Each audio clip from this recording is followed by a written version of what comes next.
Bom dia, queridos. Graça e paz do Senhor Jesus. Eu preciso reforçar a palavra do pastor Juninho, que a nossa igreja é linda.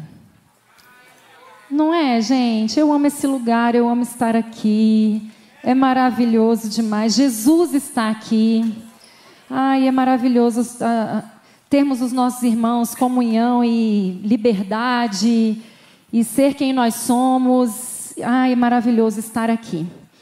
Queridos, e nesse clima de jornada de oração que nós estamos, nos preparando aí, preparando essa nuvem que o Senhor tem para nós, eu acredito que, eu espero e anseio que toda a igreja esteja entendendo e se mobilizando durante esse mês de jornada de oração. E enquanto eu refletia um pouco sobre a jornada, me veio ao coração algumas orações que ficaram registradas na Bíblia. Nós temos orações registradas. Por exemplo, nós temos a oração de Moisés, quando disse: Senhor, eu quero ver tua glória, né? Não me faça sair daqui se a tua glória não for comigo. Nós temos os salmos, que são várias orações, especialmente de Davi, onde nós vemos assim, literalmente as palavras que saíram da boca de Davi em diversas situações, as orações que ele colocava diante de Deus.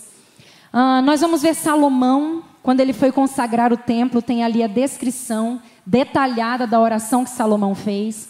Nós temos o profeta Abacuque, que termina seu livro com uma oração conhecida, que diz: ainda que a figueira não floresça, a videira não dê seu fruto, que não haja gado nos currais, todavia eu me alegro no Senhor. Foi uma oração que um homem fez. Tem uma oração que eu acho linda de Daniel, quando ele começa a se arrepender diante de Deus, e ele fala: Deus, nós temos pecado a tal ponto que só nos resta o corar de vergonha. E eu fico pensando nisso, meu Deus, às vezes a gente entra na presença de Deus e só nos resta ficar vermelho e constrangido de vergonha. Há um registro de uma oração linda na igreja primitiva, onde eles estavam ali reunidos e a perseguição vindo em cima deles, e eles: Senhor, olha para nós, olha, nos protege, nos defende, nós somos teus, e o Senhor intervém. Mas nessa manhã Deus colocou no meu coração de falar de uma oração, ou melhor, várias orações de um homem. Esse homem se chama Neemias. E na verdade eu ia trazer essa palavra domingo passado, e quando a Larissa pregou domingo de manhã, ela falou sobre Esther. E eu falei: meu Deus, o Senhor tem alguma coisa, né? De manhã a Larissa fala de Esther e à noite eu ia falar de Neemias, mas o Senhor preparou que fosse hoje, então o Senhor está querendo que a gente volte um pouquinho lá no Velho Testamento e conheça a história de algumas pessoas. Domingo passado nós conhecemos um pouquinho da história de Esther, e hoje a gente vai passear pela história de Neemias. E o nosso Deus é lindo em confirmar a palavra para nós pregadores, principalmente quando a gente é iniciante, às vezes fica com medo de subir aqui. E essa palavra está no meu coração, que é uma história. E o Carlão subiu aqui e falou assim: cada um de nós tem a sua história. E é mais ou menos dentro disso que eu queria conversar com vocês. Cada um de nós aqui tem uma história. Neemias, ficou registrada a história dele, para que a gente aprendesse. E a nossa história precisa também ser registrada, para que outras pessoas olhem para a nossa história e vejam aquilo que Jesus é capaz de fazer. Amém? Então assim, quem trouxe a sua Bíblia nessa manhã? Levanta a sua Bíblia aí, irmão. Ai, que lindo! Agora a igreja ficou mais linda ainda. Dentro dessas Bíblias existem inúmeras versões, certo? Corrigida, atualizada, NVI, transformadora, tem um monte de versão. E eu queria ler na versão linguagem de hoje. Por isso eu vou pedir para o Valentim colocar o slide para mim, para a gente ler junto. Porque será que vai dar para ler? Está pequenininho, né? Eu vou lendo aqui e vamos ver se dá para acompanhar. Essa versão linguagem de hoje trouxe uma percepção nova para mim. E ele começa dizendo assim, nós vamos ler o primeiro capítulo, tá? Juntos. Diz assim: essa é a história de Neemias, filho de Acalias. No mês de Quisleu, no ano 20 do reinado de Artaxerxes, rei da Pérsia, eu, que me chamo Neemias, estava em Suzã, a capital do país. Anani, um dos meus irmãos, chegou de Judá com um grupo de outros judeus. Então eu pedi notícias da cidade de Jerusalém e dos judeus que haviam voltado do cativeiro na Babilônia. Eles me contaram que aqueles que não tinham morrido e haviam voltado para a província de Judá estavam passando por grandes dificuldades. Contaram também que os estrangeiros que moravam ali por perto os desprezavam.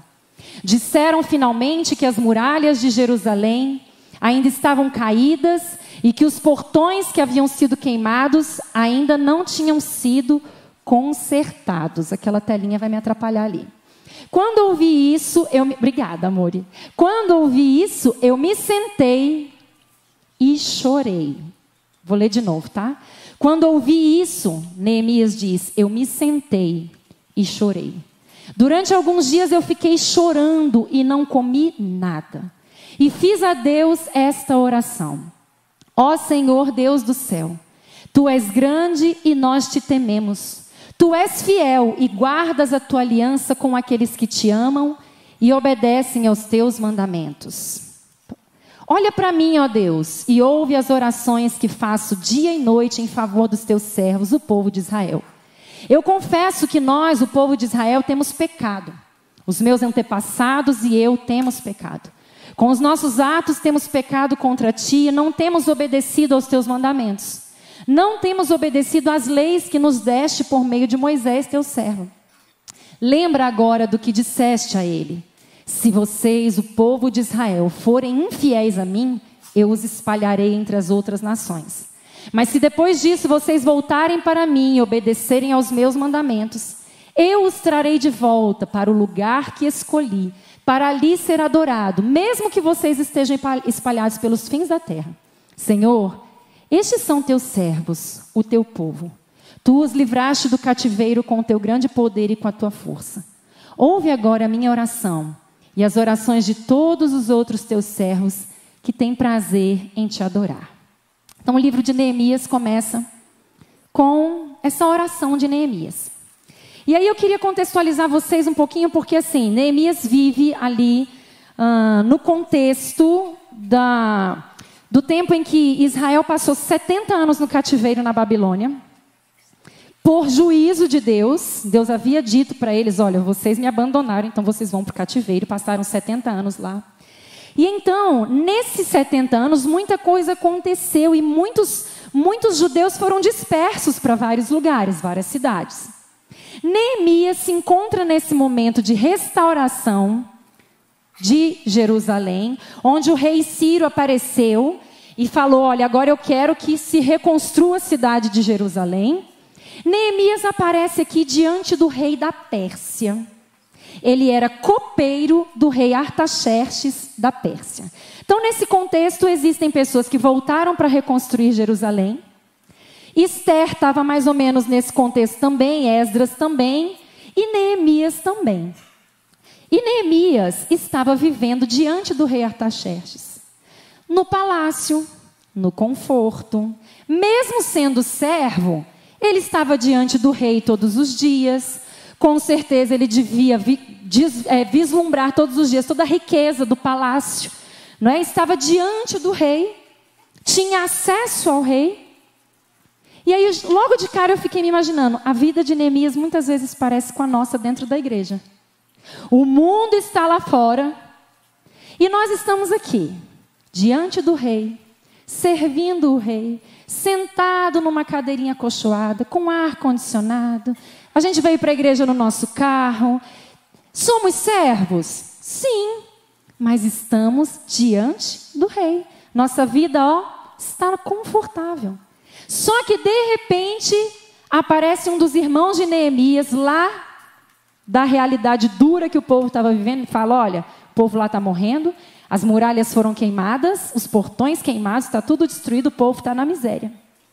E aí eu te pergunto, quando a gente ouve relatos como esse, que são normais no nosso dia, você amanhece, liga a televisão, você ouve relato de tragédia, você passa o dia ouvindo tragédia, você dorme ouvindo tragédia. Nós ouvimos nessa manhã, infelizmente, uma tragédia que aconteceu com o primo da Tarsila, aqui, século XXI, diante dos nossos olhos.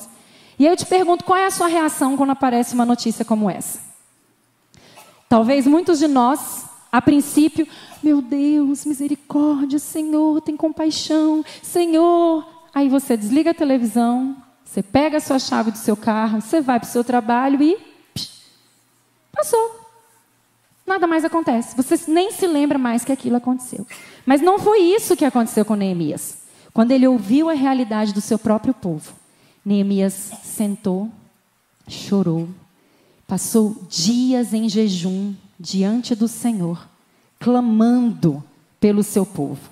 E a oração dele é muito interessante e já tem muitas aplicações para nós, porque na oração de Neemias ele reconhece a grandeza e a fidelidade de Deus e ele apela para a misericórdia de Deus. Isso é sinal de que alguém conhece a Deus, porque nós sabemos que o nosso Deus é Deus de misericórdia. Não importa o caos que estejamos vivendo, nós podemos apelar para a misericórdia de Deus.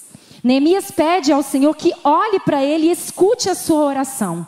Isso está de acordo com Hebreus 11:6, que diz: ora, sem fé é impossível agradar a Deus, porque é necessário que aquele que se aproxima de Deus creia que Ele existe e que Ele mesmo vai ser o galardoador e vai te dar a resposta da sua oração. Meu irmão, eu preciso te perguntar nessa manhã: você tem fé quando você vai orar? Você tem certeza que Deus está te vendo e está te ouvindo? Parece uma pergunta boba, mas não é.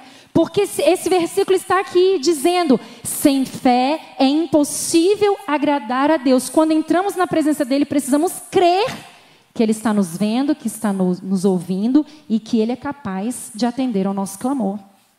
Neemias então começa a fazer confissão dos seus pecados pela nação e por ele mesmo. Neemias mostra que ele não era uma pessoa egoísta. Ele podia muito bem se contentar com a sua vida no palácio. O que estava acontecendo lá fora não interferia na vida dele. Mas não, ele se colocou para clamar. E é isso que nós estamos sendo mobilizados em jornada de oração e clamando por um avivamento. Clamar por avivamento é clamar por arrependimento desta geração. Não existe avivamento sem arrependimento. Não existe. Neemias também lembra ao Senhor a sua promessa descrita em 2 Crônicas 7,14, um texto que nós conhecemos muito. Se o meu povo, que se chama pelo meu nome, se humilhar, orar, me buscar e se converter dos seus maus caminhos, então eu ouvirei dos céus, perdoarei os seus pecados e sararei a sua terra. Sabe o que isso me fez lembrar? Neemias conhece a palavra de Deus. Neemias conhece a sua história. Quando nós vamos orar, nós precisamos recitar a própria Bíblia, porque é ela que respalda a nossa oração. Não adianta você dizer: eu sou uma pessoa de oração, mas eu não leio muito a Bíblia. Deixa eu te dizer, a sua oração não vai atingir o objetivo enquanto ela não estiver fundamentada na palavra de Deus. Anda junto. Não tem como você ser uma pessoa que só gosta de Bíblia e não gosta de orar, porque a Bíblia vai te levar à oração. E não tem como você dizer que você só gosta de orar e não lê Bíblia, porque tudo isso caminha junto.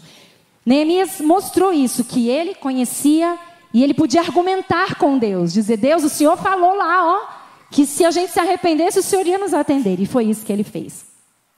Neemias, ele demonstra reconhecer a sua identidade de filho e a paternidade de Deus. São dois assuntos que têm sido muito falados hoje em dia, não é? A nossa identidade e a paternidade. Isso tem trazido libertação para muitas pessoas. Eu falo por mim. O dia que eu descobri que eu sou filha de Deus e que Deus é o meu pai, isso mudou a minha sorte. Que eu não preciso viver presa por aquilo que o meu pai terreno fez comigo, que a minha vida, que as situações fizeram comigo. Não. Eu sou filha de Deus e Ele é o meu pai. Pronto, se eu sou filha, eu tenho livre acesso ao meu pai. Isso é libertador para nós. Neemias então afirma: ouve a oração feita pelos teus servos, que têm prazer em te adorar. Olha que segredo: entrar na presença de Deus para orar, mas com prazer de um coração adorador. Como é que você se achega na presença de Deus para orar, meu irmão? Como você se chega na presença de Deus? Deus, o Senhor não está vendo? Deus, olha o meu marido. Deus, olha o meu filho. Deus, eu estou sem dinheiro. Deus, eu estou doente. É assim que você entra? Ou antes de tudo você diz: Deus, eu te amo. Pai nosso que estais no céu, santificado seja o teu nome. Não foi assim que Jesus ensinou?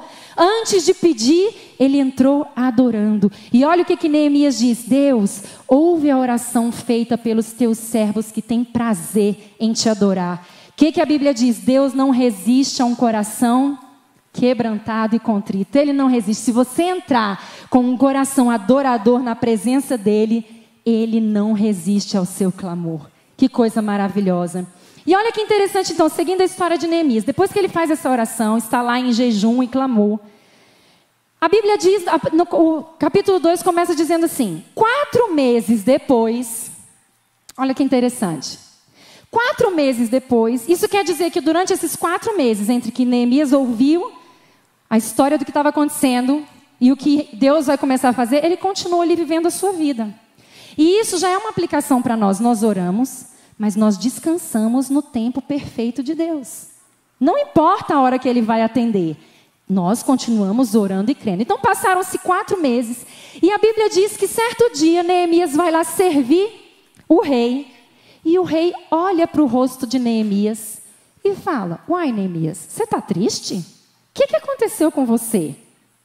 A Bíblia diz que Neemias fala assim: o rei nunca tinha me visto triste. Mas o rei estranhou naquele dia que Neemias estava triste na sua presença. E olha, gente, pensa bem, o rei da Pérsia, de um império daquela época, vira para Neemias, o copeiro, um simples copeiro, e fala assim: o que você quer? A Bíblia diz que Neemias naquele momento ficou temeroso e orou em espírito: Deus, e agora o que eu vou falar? Está aqui a chave na minha mão, o que eu vou falar? E o rei: o que você quer, Neemias? Gente, sabe o que Neemias faz? Ele estava pronto para essa hora.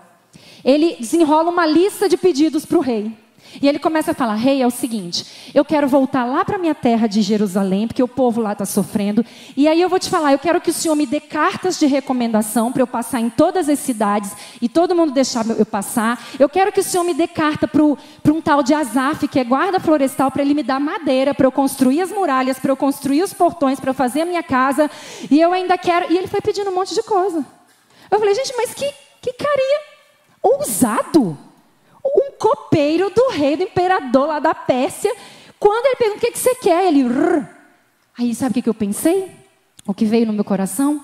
Uma vida de oração nos faz estar prontos para o tempo de Deus. Você está ali, planejando, cheio de estratégias, cheios de sonhos, em Deus, gerados em Deus, gerados em Deus. Quando a oportunidade vem, você... eu quero isso tudo. Essa pergunta sempre me deixa assim confrontada. Jesus um dia fez uma pergunta, se eu não me engano, para o cego. O cego vem e fala com Jesus, e Jesus fala assim: o que você quer que eu te faça? Eu sempre fico perguntando: meu Deus, se Jesus viesse aqui hoje para mim e perguntasse: o que você quer de mim? Será que você ia saber responder?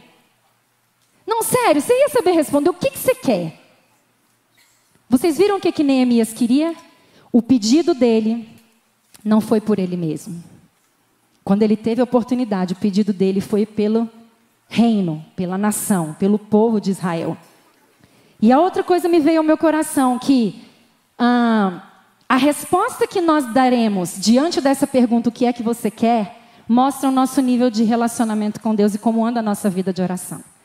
Se Deus pergunta para você o que você quer e você só está olhando para você, é sinal que alguma coisa não está bem na sua vida de oração. Porque quanto mais nós nos relacionamos com Deus, mais a gente tira os olhos da gente e coloca os olhos no reino, no outro. Então, se nessa manhã a sua resposta a essa pergunta: o que você quer, foi isso tudo que eu falei: Senhor, olha para mim, talvez você esteja precisando repensar a sua vida de oração. Porque nós precisamos perceber que nós estamos numa história, é um reino. O mundo não gira em torno de nós. O mundo gira em torno de Jesus Cristo. E olha que lindo. O rei concedeu tudo que Neemias pediu. E mais, ele ainda mandou um exército acompanhar Neemias. Falou assim: vai mais, toma aqui uma tropa que vai acompanhar você. Nosso Deus é poderoso para fazer infinitamente mais do que tudo que pedimos ou pensamos, segundo o seu poder que opera em nós. Mas, então Neemias sai com aquele exército, sai com ali o grupo que ele levou, vão viajar. Mas o que acontece? No meio do caminho aparecem 3 abençoados: Sambalate, Tobias e Gesem. 3 abençoadinhos que começam a perturbar. Como é que é? Vão reconstruir Jerusalém? Como eles estão achando que vão fazer o quê? E começa a zombaria, a intimidação. E aí eu fiquei pensando que as estratégias de Satanás são sempre as mesmas, vocês já viram? Sempre as mesmas. Ele começa te intimidando, dizendo, quem é você? Quem é você? Você tem autoridade para isso? Você está orando, você é um pecador, sua oração não passa do teto. Quantos aqui já ouviram isso? Você vai orar e você escuta aquela vozinha, quem é você? Você acha que Deus vai te ouvir? Depois começa uma zombaria, acusação, difamação, mentiras. E ele vai aprofundando os seus ataques até que a gente saia daquele propósito. Mas você vai encontrar no livro de Neemias o tempo inteiro. Ele não saía da sua posição. Neemias não se importou com os ataques do inimigo, perseverou de forma determinada a reconstruir a cidade, lutar pelo seu povo, o povo de Deus. Então, apesar da oposição, lá vai Neemias. E aí o texto vai nos dizendo, caminhando na história, que ele chega em Jerusalém. Chega lá e ele passa 3 dias observando a cidade. Ele vê aquele caos. Imagina aquelas imagens que a gente vê na televisão, de filme, de guerra, lá na Síria, aquelas coisas terríveis. Muros caídos, casas destruídas. Tem um lugar que fala assim que ele vinha no seu jumento e ele não conseguia passar de tanto entulho que tinha no lugar. Então ele passou 3 dias olhando a cidade, mapeando a cidade, se comovendo. E aí algo me chamou a atenção de pensar, meu Deus, se eu estivesse na situação de Neemias, talvez eu teria 2 opções. Quando eu visse realmente a realidade, eu poderia dizer, não, isso aqui não vai dar não. Eu vou reconstruir isso aqui? Sinto muito. Vou voltar para o meu palácio, lá eu tenho meu conforto, tenho minha vida. Ou então, como Neemias, ele ia se posicionar. Neemias é um exemplo para nós. Então ele passa ali 3 dias mapeando a cidade. Diz que ele passou uma noite inteira com os seus amigos, sem falar nada para ninguém. Neemias era um estrategista. Às vezes, meu irmão, você está em oração e você começa a falar para todo mundo. Para, não é hora de falar. Deus botou algo no seu coração, fica quieto. Vai mapear, vai observar, vai gerar em Deus, sabe? Vai fortalecer o seu espírito, é você com o seu. Aí não, você começa a... Já pensou se ele começa a falar para os outros o que ele estava vendo? Talvez uma opinião que um desse para ele, falasse, tem certeza que você vai mexer com isso aqui? Coitado, você não vai dar conta. E aquilo ia trazer tristeza para ele. Então Neemias ficou lá quietinho. Até que de repente aparece o texto dizendo assim, Neemias reúne o povo e diz, olha aqui, vamos construir de novo as muralhas da cidade e acabar com essa vergonha. E o povo respondeu imediatamente, vamos começar a reconstrução. E se aprontaram para começar o trabalho. Olha que coisa maravilhosa. Tudo no tempo, na hora de Deus, sendo gerado em oração. Neemias era cauteloso e paciente, sabia esperar a hora certa de Deus, o tempo de Deus na sua vida. Seguindo no capítulo 3, então o povo responde, estamos juntos, Neemias, com você, vamos reconstruir, estamos aqui. E aí, gente, no capítulo 3, vem assim, o título é A Reconstrução das Muralhas, e vem uma lista de nomes de pessoas que participaram da reconstrução. Aí você vai encontrar vários nomes daqueles engraçados, que às vezes a gente começa a ler a Bíblia e se cansa. E eu queria abrir um parêntese aqui para vocês. Quando eu estava lendo, hoje de manhã, na verdade, quando eu estava revisando, isso veio ao meu coração. Nós somos, às vezes, tão imaturos que a gente arruma desculpa para tudo. Eu já ouvi tanta gente dizendo assim, a Bíblia é muito difícil de ler.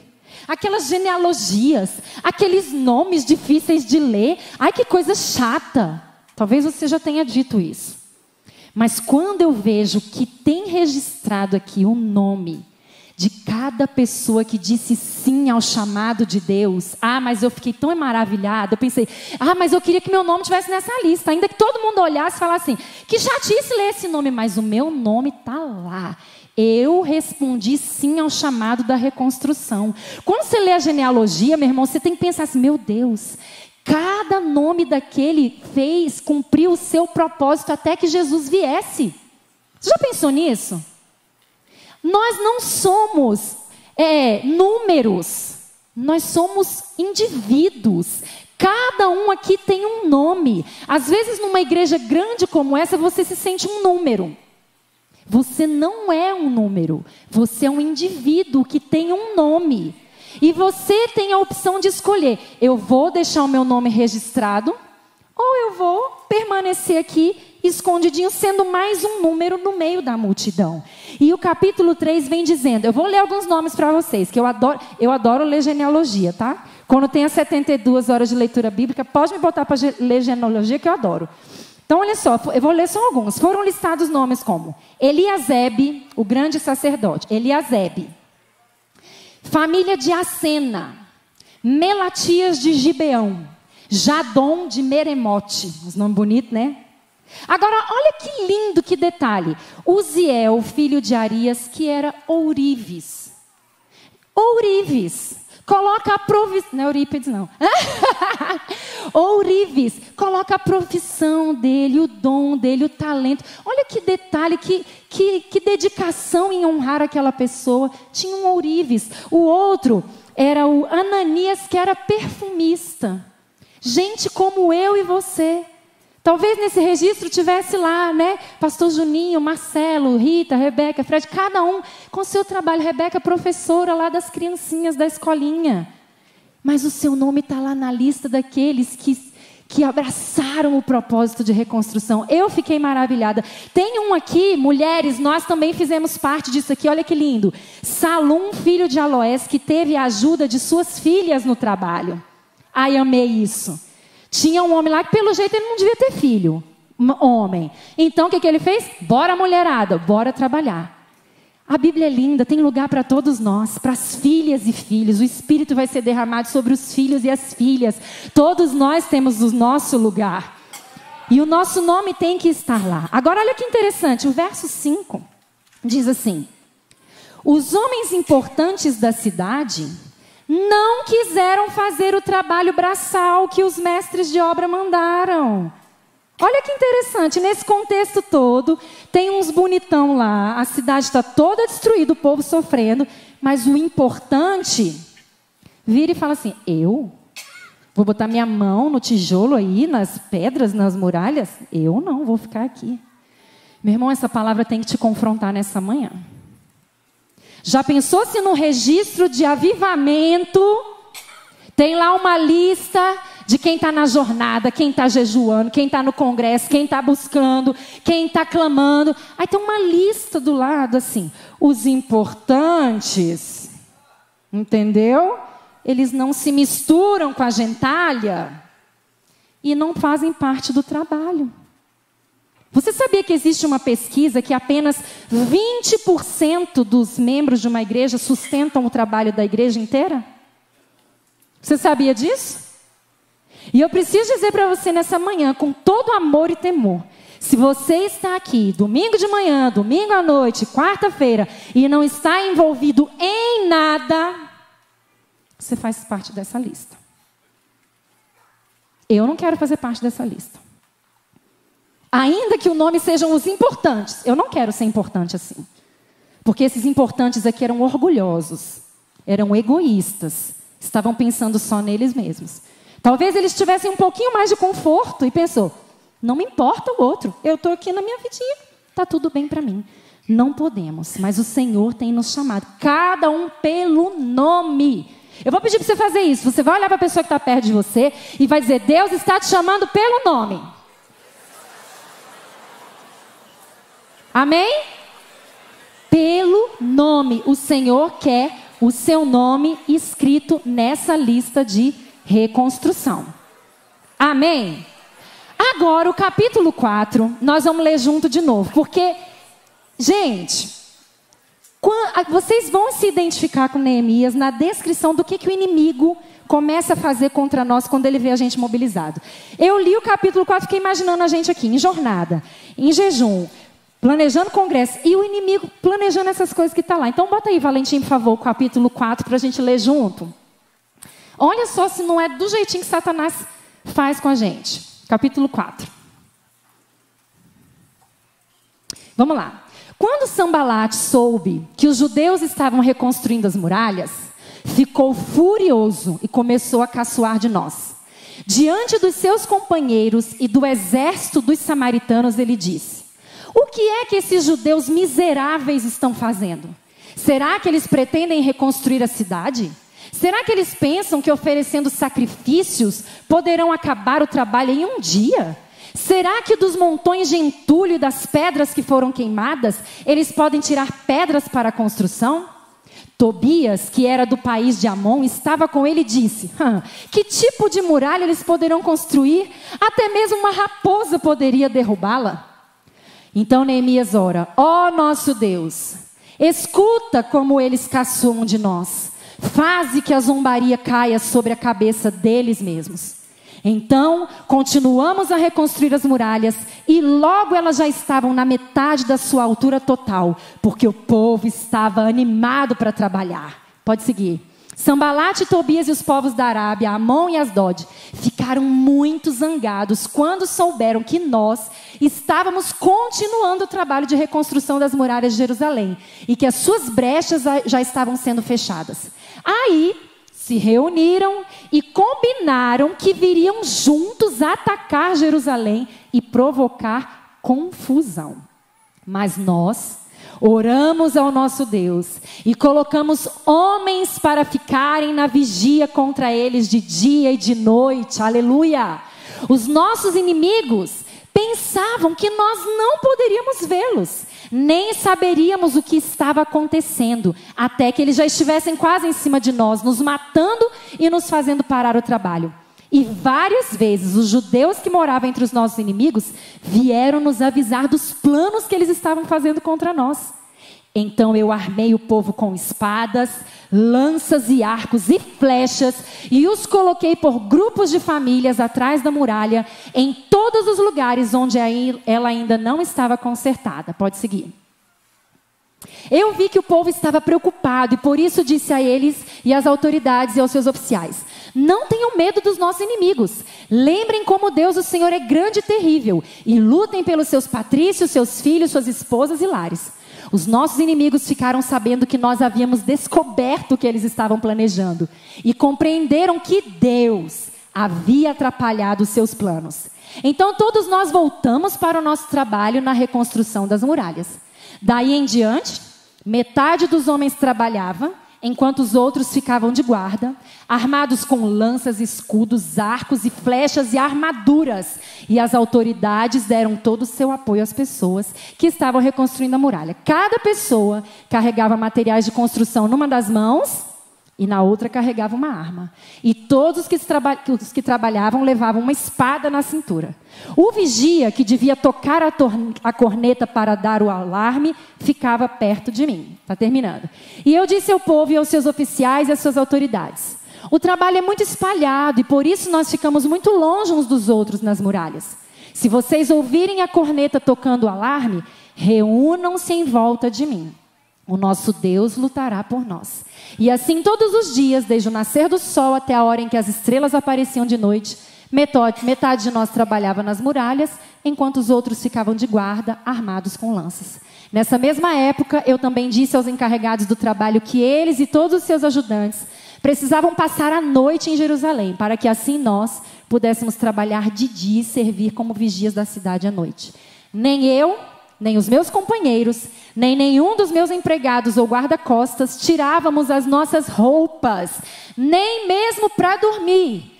E todos nós estávamos sempre com as nossas armas nas mãos. Grande o texto. Conseguiram acompanhar?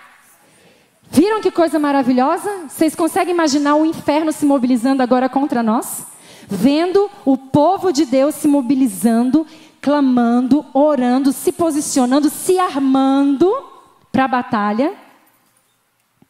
E o inimigo tramando contra nós. Vocês viram o começo? O que Satanás costuma fazer? O que eles pensam que estão fazendo? Até uma raposa destrói essa muralha. Satanás é muito abusado, né? A palavra é essa? Para mim essa palavra é abusado, porque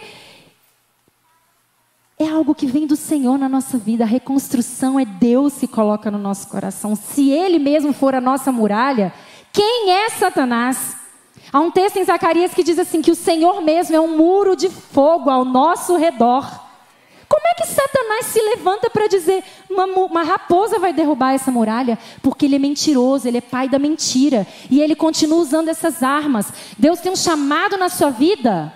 Ele mesmo é a muralha, ele mesmo é o provedor, é ele mesmo que te capacitou. Mas Satanás vai ficar o tempo inteiro no seu ouvido. Quem é você? Esse aí não vai dar em nada. Isso aí, você é um fracote. A estratégia dele é sempre a mesma. Mas você não vai ver Neemias em momento algum cedendo às mentiras de Satanás, do inimigo. Pelo contrário. Bora, gente, vamos. O que Neemias fez? Então eu vou armar vocês. Se o inimigo está achando que vai vir contra nós, vem cá. Espada, arco, armadura. E a Bíblia descreve no Novo Testamento especialmente todas as armas que o Senhor nos deu. As nossas armas não são naturais, não são carnais, são espirituais, poderosas em Deus, para destruir fortalezas, sofismas e todo o poder do inimigo. Nós temos a armadura de Deus, o capacete da salvação, a couraça da justiça, os cintos da verdade, o calçado do evangelho da paz, o escudo da fé, a espada do Espírito, com a qual podemos destruir todos os dardos inflamados do maligno. Então, quem é o inimigo para nos fazer perder tempo? E aí eu preciso te dizer uma coisa, meu irmão, para de perder tempo. Vou começar falando para mim. Vamos parar de perder tempo, mas vamos nos posicionar como Neemias. A hora que você se posicionar, Satanás não tem mais nada com você. Ele não pode te parar, porque você sabe quem você é em Deus. Amém? E aí então, outra coisa interessante no final desse capítulo, que eu me lembrei muito do que nós temos vivido aqui. Neemias percebeu que o povo andava espalhado, reconstruindo. Na verdade, faltou um detalhe que eu precisava falar. Naquela lista das pessoas que trabalhavam na reconstrução, Neemias diz para eles assim: cada um cuide da frente da sua casa. Você vai reconstruir na frente da sua casa. Gente, olha que coisa mais linda. Se cada um de nós cuidar da sua casa, você já está fazendo parte da reconstrução do reino de Deus. Olha que coisa linda. Às vezes a gente pensa assim: meu Deus, essa obra é muito grande. Eu não tenho chamado para ser pastor, pregador, missionário. Mas Deus está dizendo assim: cuida da sua casa. Cada um cuida da sua casa. Se você conseguir cuidar de você, cuidar do seu casamento, cuidar dos seus filhos, cuidar das pessoas que te cercam, pronto. Você já está prestando um grande serviço para a sociedade e para o reino. Amém? Então, olha que interessante. No final, então, Neemias percebe que o povo está espalhado. Cada um está na frente da sua casa, reconstruindo. Só que tinha momentos que ele precisava juntar o povo. Como o pastor Marquinhos fez conosco agora. Nós estamos em um mês de ajuntamento. E o líder é responsável de ter a corneta na mão para dar o sinal de alarme, para que todos venham ouvir as orientações, ouvir os comandos, ouvir a direção. Aí eu te pergunto, e se você ouve a trombeta e não vem? Você vai saber o que o líder está falando? Não. Nós estamos aqui mobilizados um mês inteiro para ouvir o que Deus está falando. O congresso. O que é um congresso? É um chamamento, é um toque de alarme, é um toque de corneta para que a igreja se reúna, para que Deus traga a revelação. Todos juntos, unidos para ouvir a revelação. Para na segunda-feira, quando você for trabalhar, cada um cuidar da sua casa de novo, você ouviu. Você ouviu qual foi a orientação de Deus. Mas aí, os mais importantes, muitas vezes, ouvem o toque da trombeta. Eu não preciso. Deus fala comigo. Já ouviram isso agora que todo mundo é assim? Jesus fala comigo, eu sou da igreja de Jesus. Não preciso que o meu líder me oriente em nada. Está fora da Bíblia. Está fora da palavra. Sempre existe um líder, uma autoridade que vai tocar a trombeta e você vai ter que ouvir a orientação. Amém, irmão? Sempre vai existir. Nunca podemos quebrar os princípios da palavra de Deus. A hierarquia, a liderança é princípio. E sábio é aquele que anda nos princípios. Tocou a trombeta? Vamos estar juntos, mobilizados. E para terminar, no capítulo 6, nós vamos ver assim. Pode colocar aí, que já é o finalzinho, Valentim. Olha que lindo. Depois dessa história linda, tem muitos outros detalhes no meio. Mas diz assim: as muralhas foram terminadas no dia 25 do mês de Elu, depois de 52 dias de trabalho. Quantos dias, irmão? Vocês acham muito ou pouco? 52 dias para você reconstruir muro de uma cidade inteira? É pouquíssimo. Gente, lembrando que as muralhas daquela época não é o muro da sua casa, não. Sabe aquele murinho que você da sua casa, dividindo sua casa aqui do amigo? Não é aquele murinho não, gente. Muralha da cidade, eles dizem que eles construíam casa em cima das muralhas. Você está entendendo o que é essa muralha? Não é aquela que você vai lá e dá um chute, não, derruba não. 52 dias, um povo se mobilizou, se uniu, ouviu a voz de comando, em oração, em temor, em fidelidade, reconstruíram as muralhas da cidade. Eu, se fosse você, eu dava um glória a Deus, mas eu acho isso maravilhoso. Pensar que em 52 dias, famílias mobilizadas, o povo mobilizado. Lembrando, gente, que esse povo estava vivendo na miséria. Esse povo estava vivendo na vergonha. E eles, mobilizados, se tornaram um exército, uma nação de novo. Porque naquela época, uma nação, para ser reconhecida nação, ela precisava ter as muralhas. Um lugar que não tivesse as muralhas, ela não era uma nação, não era um povo. O lugar que tinha honra de ser uma nação é aquela que tinha as suas muralhas de proteção. Então eles restauraram, como Neemias orou aqui, vamos acabar com essa vergonha. Eles acabaram com a vergonha quando eles reconstruíram as suas muralhas ao redor deles. E olha que lindo, bota lá, Valentim, para nós. Pode deixar agora. Então os nossos inimigos das nações vizinhas souberam disso e ficaram desmoralizados, porque todos ficaram sabendo que o trabalho havia sido com a ajuda de Deus. Claro, quem é que reconstrói muros em 52 dias se não for com a ajuda de Deus? E é isso que nós temos que viver, deixar o nosso inimigo desmoralizado. Ele a gente pode deixar desmoralizado. Pode mesmo. Você acha que a gente não vai conseguir? A gente vai, porque a gente conta com a ajuda do nosso Deus. O capítulo 7 diz: agora as muralhas estavam reconstruídas, os portões estavam todos colocados nos seus lugares, foi marcado o trabalho dos guardas do templo, dos cantores e dos levitas. Restaurou-se a adoração naquele lugar, cada um no seu posto, no seu ministério, cumprindo o seu chamado, usando os seus dons. Que restauração, meu irmão, é restauração espiritual para nós. Reconstruir as muralhas, colocar os portões de segurança, aquela porta que só Jesus tem a chave, hein? Que maravilha! Jesus tem as chaves. Ele diz que ele tem a chave aqui de Davi, que quando ele abre ninguém fecha, quando ele fecha ninguém abre. Essa é a porta da nossa vida, é ele que tem a chave e o controle da nossa vida. E agora está estabelecido a adoração, os cantores, os levitas e o sacrifício restaurado naquele lugar. Capítulo 13. Olha só, Neemias termina relembrando tudo que ele fez. Eu purifiquei o povo de tudo que era estrangeiro, ou seja, os falsos deuses, as mentiras, as alianças com as coisas desse mundo.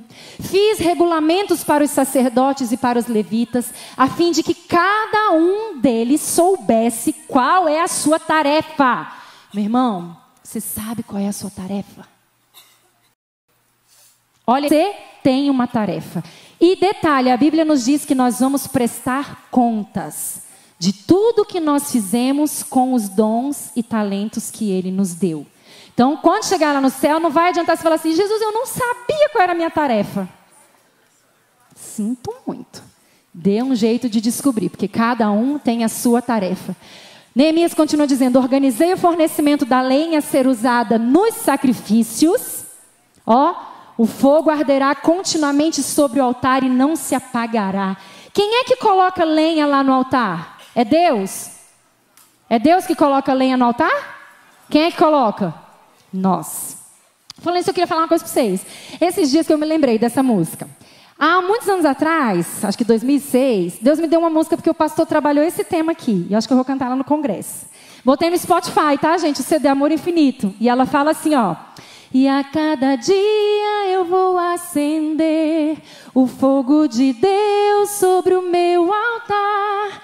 E em santidade e amor viver, para não deixar o fogo se apagar. Eu não vou deixar o fogo se apagar. Essa responsabilidade é minha e sua, de manter o fogo aceso sobre o altar. E foi isso que Neemias fez. Ele coloca lá, Valentim. Preparou a lenha para ser usada nos sacrifícios, para que fosse trazida no tempo certo. Fez regulamentos a respeito das ofertas, dos cereais, das frutas colhidas pelo povo. E termina o livro dizendo assim: lembra de tudo isso, ó Deus meu, e me abençoa. Meu irmão, é uma história. História de Neemias. Um homem igual a mim e você. Com certeza, quando ele viveu isso tudo, ele não sabia que o nome dele, que a história dele ia ser contada agora em 2020. Você acha que ele planejou isso? Não, ele não sabia. Ele simplesmente se deixou ser usado na história maior. A nossa história faz parte de uma história maior. E ela precisa se tornar registro para as gerações. Meu irmão, talvez a sua história fique registrado na vida do seu filho, mas você já deixou registrado. Não precisa se preocupar que o seu nome vai ficar escrito nas, sei lá, na pedra, na rocha, Não. O seu nome precisa estar escrito no coração das pessoas que estão perto de você. Para quando você morrer, sabe, alguém olhar e falar assim: olha, vou te contar a história de uma pessoa que eu conheci. Eu sonho com isso. Se Jesus não voltar antes e eu morrer, sabe, de alguém falar assim: te contar a história de uma mulher que eu conheci, Rebeca. Nossa, mas é apaixonada por Jesus. Apaixonada, sim, apaixonada. Isso é deixar o seu nome registrado na história. Ou então você pode escolher que o seu nome seja assim: vou te contar a história de uma pessoa. Peraí, eu nem lembro o nome dela. Uma pessoa assim que ia para a igreja com tanto descaso, sabe, não sabia adorar, era chato, dava trabalho para todo mundo, não se relacionava com ninguém. Você pode escolher onde o seu nome vai estar escrito. Mas a nossa vida é uma história. Ela é uma história. Que nessa manhã nós possamos responder ao chamado de Deus, para que Ele escreva essa história na nossa vida. Que a história seja dele. Seja a caneta dele, a tinta dele, as letras dele, a palavra dele. Seja do jeito dele, que nós possamos ser como Neemias. Você pode fechar os seus olhos. Vamos falar com o Senhor. Eu queria dizer que eu amo a Bíblia. E eu espero que você ame a Bíblia também. Amo a Bíblia. Valentim, pode colocar o último aí, enquanto o pessoal vai orando, eu vou falando. Você pode orar e falar com o Senhor nessa manhã. De tudo que nós falamos aqui, eu apontei algumas coisas, algumas conclusões. E eu vou falar enquanto você fala com o Senhor. Talvez você se encaixe em algumas delas. Fale com o Senhor. Primeiro, saia da sua zona de conforto. Saia da sua zona de conforto. Segundo, desenvolva uma vida de oração. Tome uma atitude. Envolva-se. Deixe seu nome registrado na história. Cuide da sua casa. Se você cuidar da sua casa, você já está ajudando muito. Use seus dons e talentos a serviço do reino. Leia e ame a palavra. Mantenha a espada na sua mão. A palavra é a espada do Espírito. Aleluia. Não ceda às acusações e ataques do inimigo. Dependa totalmente de Deus. E seja um adorador. Meu Deus, obrigada pela tua palavra nessa manhã. Obrigada, Senhor Deus, porque a tua palavra nunca volta vazia. E obrigada porque o teu Espírito está aqui nessa igreja tão linda. Uma igreja que ama te adorar, uma igreja que ama a tua palavra, uma igreja que ama a oração. Uma igreja que tem aprendido a ser igreja, a deixar a vida de egoísmo, do materialismo e entender que a nossa vida não é aqui. Que nós estamos assentados com Cristo nos lugares celestiais e que tudo aqui é passageiro. Mas enquanto estamos aqui, nós temos uma obra para fazer. Há uma obra grande a ser feita. Há vidas nessa hora envolvidas lá no carnaval, Senhor. Oh, meu Deus, quantos como o priminho da Tarsila, Senhor, meu Deus, estão agora lá, Pai. Talvez tentando encontrar a verdade, talvez tentando, Pai, descobrir o sentido da vida, Senhor. Nós agora queremos, como Neemias, meu Deus, nos arrepender dos nossos pecados e sair da nossa zona de conforto, Senhor. E nos posicionar para ir atrás da restauração dessas vidas, meu Pai. Porque um dia Jesus fez isso por nós. Neemias é uma pré-figura de Cristo. Cristo fez isso por nós. Um dia Ele olhou para nós. Ele ouviu notícias de que o mundo aqui estava de mal a pior. Ele então entrou em acordo com o rei. Entrou em acordo com o Pai. Ele abriu mão de ficar na presença de Deus. Ele não precisava fazer isso. Ele estava ali no palácio, diante de Deus, do Pai. Mas ele entrou em acordo com o Pai. E o Pai falou: vai, pode ir. Vai lá restaurar aquelas vidas. Neemias é uma pré-figura do que Jesus fez por nós. Jesus desceu aqui. Precisou passar 30 anos mapeando aqui, vendo a vergonha, a miséria, a desgraça que o pecado fez com a humanidade.